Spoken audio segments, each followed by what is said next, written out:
Sinalakay ng mga tauhan ng Bureau of Customs, Customs Intelligence and Investigation Service at the Manila International Container Port ang isang warehouse sa Makati City. Dito ay tumambad sa kanila ang iba't ibang klase ng umano'y mga smuggled high-end luxury cars, kabilang ng isang mamahaling motorsiklo na nagkakahalaga ng mahigit 360 million pesos.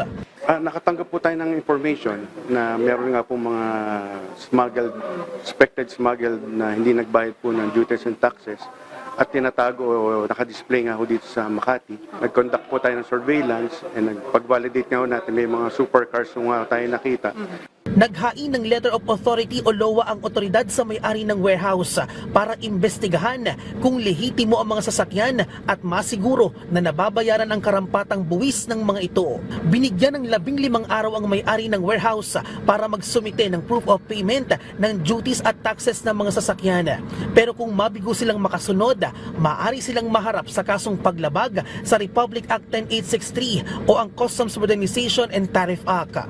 Irirekomenda rin ng BOC na isyuhan sila ng Warrant of Seizure and Detention o WSD at saka hahatakin ng mga sasakyan at dadalhin sa Bureau of Customs.